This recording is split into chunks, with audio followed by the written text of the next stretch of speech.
शुरुआत करते हैं बड़ी खबर आपको बता दें राजधानी रायपुर से, जहां पर मंत्रिमंडल विस्तार के बाद कल साई कैबिनेट की पहली बैठक होगी।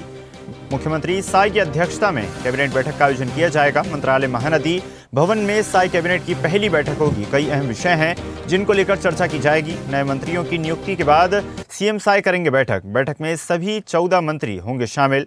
इससे पहले 19 अगस्त को हुई थी पिछली बैठक में कई अहम मुद्दों पर होगी चर्चा। चलिए खबर पर अधिक चर्चा करते हैं। हिमांशु हमारे साथ जुड़ गए हैं। हिमांशु, मंत्रिमंडल नया बन चुका है, कई सारे नए मंत्रियों को उसमें स्थान दिया जा चुका है, कई अहम विषय हैं जिनको लेकर अब चर्चाएं की जाएंगी। पहली बैठक में क्या कुछ खास होगा? जिस तरह से मुख्यमंत्री साया कैबिनेट की कल पूरा कैबिनेट पूरा होने के बाद कल बड़ी बैठक पहली बार होने जा रही है, जिससे जो है मंत्रिमंडल विस्तार के बाद पहली बैठक माना जा रहा है। कुल मिलाकर नए मंत्रियों के परिचय करने के साथ साथ उनका स्वागत किया जाएगा। मुख्यमंत्री विष्णुदेव साय के मंत्रिमंडल में कुछ दिन पहले ही 3 नए मंत्री शामिल हुए हैं, गजेंद्र यादव, गुरुकृष्ण साहब और राजेश अग्रवाल। वहीं कैबिनेट की बैठक में प्रदेश में आगामी खरीफ विपणन वर्ष 2025-26 के लिए समर्थन मूल्य पर धान खरीदी और कस्टम मिलिंग नीति की मंजूरी को लेकर अहम फैसले हो सकते हैं। साथ ही कैबिनेट ने प्रदेश में निवेश को प्रोत्साहित करने के लिए मौजूदा उद्योग नीति में कुछ संशोधन प्रस्ताव का अनुमोदन किया जा सकता है। साथ ही बैठक में छत्तीसगढ़ राज्य स्थापना दिवस और रजत जयंती समारोह की तैयारियों की समीक्षा संभव है। यानी इस 3 बड़े मुद्दों पर चर्चा हो सकती है। साथ ही इसी प्रकार शासकीय कर्मचारी, युवाओं, किसानों से जुड़े मुद्दों के अलावा कुछ विभागीय प्रस्तावों को भी मंजूरी दिए जाने की संभावना है। तो कुल मिलाकर 3 बड़े मुद्दे रहेंगे, इस पर जो सार्थक रूप से चर्चा होगी। नए मंत्रिमंडल के विभागों को साथ साथ उनके कार्यशैली को लेकर ही बताया जाएगा।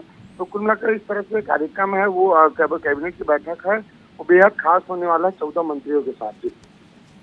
बिल्कुल हिमांशु, जिस तरह से आपने बताया काफ़ी खास ये पहली बैठक होने वाली है, लेकिन उसके बाद कितने अहम विषय हैं जिनको लेकर अब ये जो है चर्चा की जाएगी। और जिस तरह से नया मंत्रिमंडल बन चुका है, क्या अपेक्षाएं इस मंत्रिमंडल से छत्तीसगढ़ को होने वाली हैं?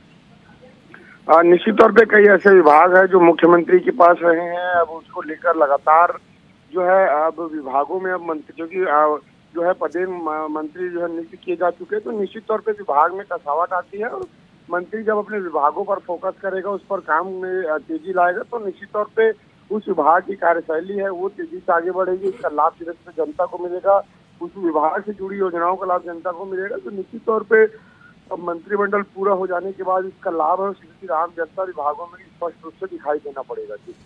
जी बिल्कुल हिमांशु, जिस तरह से आपने बताया कि अब मंत्रिमंडल का विस्तार हो चुका है, नए मंत्री अब मंत्रिमंडल में शामिल हो चुके हैं, जिसका लाभ अब साफ तौर पर छत्तीसगढ़ की जनता को ही मिलेगा। आपका बहुत बहुत धन्यवाद जुड़ने के लिए और जानकारी साझा करने के लिए।